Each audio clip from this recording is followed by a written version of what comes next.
Hello everyone, আসসালামু আলাইকুম। আশা করছি সবাই ভালো আছেন, যে যেখানেই আছেন। আমরাও ভালো আছি, আলহামদুলিল্লাহ। আমি জুবাইদাস ব্লগিংয়ের জুবাইদা। সবাইকে ওয়েলকাম করছি নতুন দিনে নতুন আরও একটি ব্লগ ভিডিওতে। আশা রাখছি বরাবরের মতো আজকের ভিডিও ভালো লাগবে সবার কাছে। ভালো লাগলে অবশ্যই একটা লাইক দিয়ে দিবেন, আর ভালোবাসা দিয়ে পুরো ভিডিও জুড়ে আমার সাথে থেকে যাবেন। ভিডিও দেখতে দেখতে যদি ভিডিওর কোথাও কোনো অংশ ভালো লেগে যায়, তাহলে প্লিজ চ্যানেলটি সাবস্ক্রাইব করে দিবেন যারা সাবস্ক্রাইব করেন নাই। আর যারা অলরেডি কাজটি করেছেন তাদেরকে অসংখ্য অসংখ্য ধন্যবাদ জানাচ্ছি অন্তরের অন্তরস্থল থেকে। তো এই যে সকালে প্রতিদিনের মতো নাস্তা বানাচ্ছি, কখনো রুটি কখনো পরোটা। সাধারণত সকালে আমরা এগুলোই খেয়ে থাকি। আর সবসময় যে ভিডিও করে দেখায় আপনাদের তা নয়, কখনো বানানোটা দেখাই, কখনো খাবারটা খাচ্ছি সেটা দেখাই, বা কখনো টেবিলে সার্ভ করেছি সেটা দেখাই, এই আর কি। তো আমরা মেয়েরা কিন্তু মানে কি বলবো, মানে অনেক গুণের অধিকারী, তাই না? দেখেন, একই সাথে নাস্তা বানাচ্ছি, একই সাথে আবার দুপুরে যে কি রান্না করব সেটাও কিন্তু মাথায় আছে। তো সাহেব বাজার থেকে বাজার করে নিয়ে এসেছেন। মাসের যে গরুর মাংস লাগে আমাদের, এক মাসে যেটা লাগবে সেটা নিয়ে এসেছে একবারে। আমি গরুর মাংসটা চেষ্টা করি সব সময় একটু মানে বেশি পরিমাণেই কেনার, যাতে বারবার করে যে কিনতে যাব গরুর মাংসটা, এটা আসলে ভালো লাগে না। আর যখন মোটের ওপরে আমরা ধরেন 3 কেজি 4 কেজি বা 5 কেজি কিনি, তখন হাড্ডি চর্বির পরিমাণটা একটু কম থাকে, আর মাংসটাও কিন্তু ভালো পাওয়া যায়। তো আমি প্রেফার করি যে একবারে বড় যে একটা মাংসর যে একটা চাপ থাকে, সে চাপটা নিলে ভালো হয়। সেখানে হাড্ডির চর্বি একটু কমই থাকে। বেশি মাংস নিলে এটা একটা সুবিধা। তো যাই হোক, মাসের গরুর মাংসটা নিয়ে আসা হয়েছে। আর গ্রোসারি বাজার তো লাগেই। তো দেখলাম যে কি লাগবে আর কি লাগবে না সেটা দেখে আমি নিয়ে এসেছি। তো এখন আবার এই চালটা খাওয়া শুরু করেছি। এই ভালোই লাগে আমার কাছে এই এসিআই গোল্ডের এই চালটা। তো এভাবে প্যাকেটে করে পাওয়া যায়। তো এখন তো মানে মোটামুটি যখন আমরা সুপার শপে যাই, তখন কিন্তু সব ধরনের চালই এরকম প্যাকেট করে পাওয়া যায়। এখন মনে হয় বড় বড় বস্তার চাইতে এরকম প্যাকেট নিয়ে আসাটাই সুবিধা। আমার কাছে তাই মনে হয় যে প্রত্যেক মাসেরটা প্রত্যেক মাসে কিনলাম। চাল আসলে প্রত্যেক মাসেরটা প্রত্যেক মাসে হয় না, স্টকে তো রাখতে হয়। তো এটা আমরা যদিও আমাদের বাসার নিচে যে শপ আছে সেখান থেকেই নিয়ে এসেছি। তো এই আর কি। তো এখন নিয়ে আসার পরে সব কিছু গুছিয়ে রাখছি জায়গার জিনিস জায়গায়। একবারে আসলে হয় না, দেখা যায় টুকটাক টুকটাক জিনিস সবসময়ই লাগে। যতই খাতায় লিখে নিয়ে যাই, লিস্ট করে নিয়ে যাই, তারপরেও মনে হয় যে হুট করে এই জিনিসটা শেষ, ওটা শেষ, লাগবে। ইমার্জেন্সি অনেক সময় লাগে। তো এখানে মসুর ডাল আধা কেজি নিয়ে এসেছি, কারণ ডাল ছিল। আর মানে মাঝে মাঝে দেখা যায় যে কোনো মাসে আসলে বেশি জিনিসপত্র কিনতে হয়, কোনো মাসে আবার কম লাগে। এটা কিন্তু একটা ব্যাপার। কারণ গ্রোসারি বাজারগুলো দেখবেন যে এ মাসে হয়তো যেটা লাগছে, কিছু কিছু জিনিস আবার আগামী মাসে সেটা লাগে না। আবার কিছু কিছু জিনিস দেখা যায় যে প্রত্যেক মাসেই লাগে, এটাও একটা ব্যাপার। তো যাই হোক, আমার 5 লিটারের একটা তেলের জার আছে, আর আমি 2 লিটারের একটা নিয়ে আসলাম। আর যেগুলো লাগবে সেগুলো নিয়ে এসেছি, বাকিগুলো তো আবার যখন লাগবে তখন নিয়ে আসবো। মানে আপাতত এই কটা জিনিস নিয়ে আসা হয়েছে। তো এই আর কি, যাই কিছু করি সব কিছুই আপনাদের সাথে শেয়ার করার চেষ্টা করি। তো মনে মনে ভাবলাম যে শুধু বাজার গোছাবো, বাজার করব তা কেন, নিজেকেও একটু সাজিয়ে তুলি, অসুবিধা কী?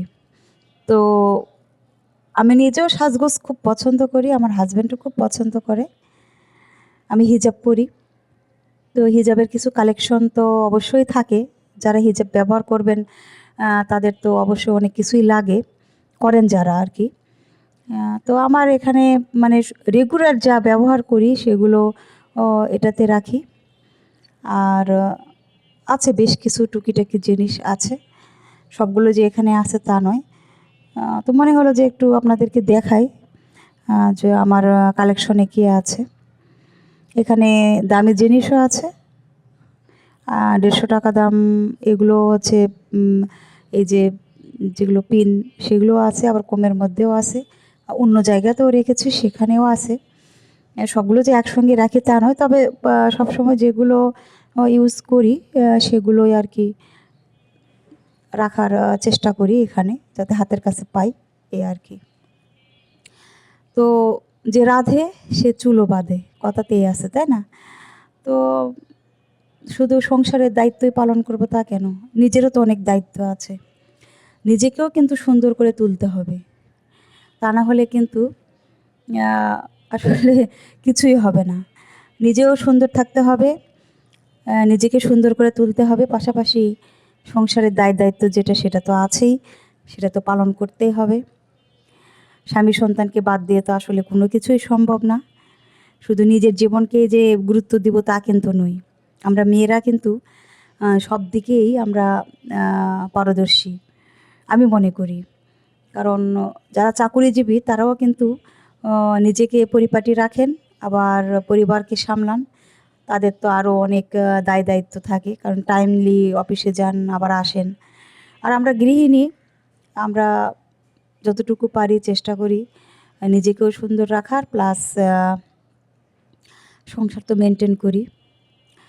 তো যাই হোক, আমার হেল্পিং হ্যান্ড নেই, আমি নিজেই সব কিছু করার চেষ্টা করি।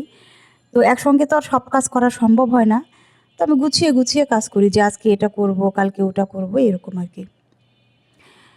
তো মানে সময় নিয়ে করি আর কি, যখন যেরকম পারি সময় অনুযায়ী কাজ করতে থাকি, বুদ্ধি খাটিয়ে, যে এখন এই কাজটা করিনি তাহলে আমার আগামী দিন সুবিধা হবে, এরকমভাবে আমি সব কিছু মেনটেন করার চেষ্টা করি। বাচ্চাকে স্কুলে দিয়ে আসি, একটু হেঁটে আসি, বাসায় এসে যতটুকু যা কাজ থাকে সেগুলো করি। তো এগুলো যে কালেকশনে আছে এগুলো কিন্তু একদিন দুই দিনে আমি কিনি নাই। যখন যেটা দেখেছি ভালো লেগেছে তখন সেভাবেই দুটো একটা করে জিনিস কিনেছি। খুব দামি জিনিস না হোক, দুটো একটা করে জিনিস কিনতে কিনতে অনেক জিনিস হয়ে যায়, এটা একটা ব্যাপার। আর দামি জিনিস দিয়ে যে নিজেকে সুন্দর করে তুলতে হবে তা কিন্তু না, অল্প দামের মধ্যেও অনেক ভালো ভালো জিনিস পাওয়া যায়।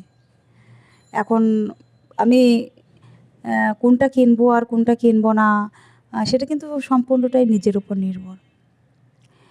তবে যাই কিছু করি না কেন আমরা মেয়েরা কিন্তু সবসময় বার্গেনিং করারই চেষ্টা করি, কারণ দুটো টাকা যদি বাঁচাতে পারি, সেভিংসটা মাথার মধ্যে কিন্তু খুব বেশি ঘোরে। আর এই যে দেখেন, এই ডায়মন্ড কারাটের যে চুড়িটা নিয়েছিলাম, খুবই ভালো লাগে, দেখেন কতটা সুন্দর লাগছে, অনেক সুন্দর। এখন কালারটা একটু নষ্ট হয়ে গিয়েছে, স্বাভাবিক, কারণ এটা নিয়েছি আরও ধরেন কতদিন হবে, অনেক মোটামুটি 9-10 বছর তো হবেই। তো 9-10 বছরের পরেও যে এরকম একটা কালার আছে, এটাও কিন্তু অনেক। 9-10 বছর কিন্তু অনেক টাইম, কি বলেন?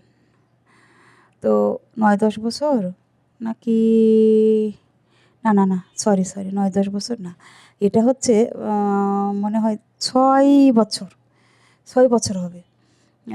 9-10 বছর বেশি বলে ফেলেছি, তো আমার হিসাবে একটু সমস্যা হচ্ছে। 6 বছর হবে। তো এই আর কি। তো আমার কালেকশনে কী কী আছে সেগুলো দেখাচ্ছি। আমার অন্য একটা যে বাস্কেট আছে সেটাতেও অনেক জিনিস আছে, সেগুলো আর শেয়ার করি নাই। তবে এখানে এই অর্গানাইজ বক্সে এই জিনিসগুলো থাকে, তো সেগুলোই একটু দেখাচ্ছি। আমি নিজে খুব সাজগোজ পছন্দ করি, প্লাস আমার হাজব্যান্ডও খুব পছন্দ করে। আমি চেয়েছি, সে না বলেছে, এরকম কিন্তু কখনো হয়নি। সবসময় সেটা কিনে দেওয়ার চেষ্টা করেছে, প্লাস নিজেও কিন্তু অনেক সময় অনেক কিছু নিয়ে এসে দিয়েছে জামার সেটে। আমি প্রচুর জামার সেটে সেটে মানে জামার সাথে ম্যাচ করে বা চুড়ি, কানের, তারপরে হচ্ছে গলার এগুলো পরতাম, আংটি পরতাম। এখন হিজাব পরি জন্য এখন কানের জিনিসগুলো আমি পরি না, স্বর্ণই শুধু পরে থাকি। কারণ বারবার করে এভাবে চেঞ্জ করা তো সম্ভব না, আর হিজাব পরলে তো কানটা পুরো ঢাকা থাকে। এই কারণে আমি আংটিটা বেশি পছন্দ করি। এখন আংটি আর হচ্ছে একটু চুড়ি পরি, এই আর কি। তো এই যে হাতে ব্রেসলেট পরে আছি, এরকম আর কি টুকিটাকি জিনিসপত্র পরে থাকি। তো যাই হোক, নিজেকে সুন্দর করতে তো অবশ্যই হবে, কারণ সংসার সাজাবো, পাশাপাশি নিজেকেও সুন্দর করে তুলবো। এটাই হচ্ছে আমার লক্ষ্য, প্লাস আমার মনে হয় সবারই এরকম একটা মন মানসিকতা থাকা দরকার। শুধু সংসারের পিছনেই পরিশ্রম করব তা কেন? সংসার থেকে অল্প অল্প করে কিছু বাঁচিয়েও কিন্তু আমরা অনেক জিনিস কিনতে পারি নিজের প্রয়োজনে। সেভিংস তো অবশ্যই করতে হবে, সেটা তো আলাদা ব্যাপার। তো ২-৪ টাকার জন্য আর এমন কিছু হয় না। এসব জিনিস কিন্তু আহামরি দাম নয়। তো নিজেকে একটু সুন্দর করে যদি রাখতে চাই, দোষের কি বলেন? নিজেকে সুন্দর করার জন্য কিন্তু খুব বেশি জিনিসপত্রের দরকার হয় না, কারণ আমি এগুলো যেহেতু ব্যবহার করি, সেহেতু আমি জানি যে অনেকে আমাকে বলে যে আজকে অনেক সুন্দর লাগছে, গর্জিয়াস লাগছে, এত কিছু জিনিস। আসলে এগুলো কিন্তু আহামরি কোনো দামের জিনিস নয়, কিন্তু আমি নিজেকে সবসময় পরিপাটি রাখতে পছন্দ করি। এই জন্য এই যে এখানে আমার লিপস্টিকের কিছু কালেকশন আছে। তো এই আর কি, সিম্পলের মধ্যেই, আহামরি যে খুব দাম তা কিন্তু না, সিম্পলের মধ্যে আমার এই জিনিসগুলো। তবে আমি নিজেকে সাজাতে খুব পছন্দ করি, সাজগোজ করতে খুব পছন্দ করি, পরিপাটি থাকতে নিজে ভালোবাসি। তবে নিজেকে যদি কেউ ভালোবাসে তাহলে কিন্তু সে অবশ্যই পরিপাটি থাকবে, সেটা বেশি দাম কম দামের ওপর কোনো ম্যাটার করে না। তো যাই হোক, এই হচ্ছে আমার কালেকশন, আমি যতটুকু পারলাম দেখালাম। আরও টুকটাকি অনেক জিনিস আছে, অনেক জায়গায় রেখেছি যেগুলো হয়তো মানে খুবই রেয়ার, তেমন ব্যবহার করা হয় না, অর্গানাইজ বক্সে রাখা আছে। তো সেগুলো আমি আসলে ওরকমভাবে ভিডিও করিনি। আর এই হচ্ছে আমার জিনিসপত্র ড্রেসিং টেবিলের সামনে, যেগুলো সবসময়ই থাকে, এই আর কি। তো যাই হোক, সবাই ভালো থাকবেন। ভিডিওটা কেমন লাগলো অবশ্যই জানাবেন, আর যে যেখানে আছেন সবাই ভালো থাকবেন। আজ এ পর্যন্তই। আল্লাহ হাফেজ।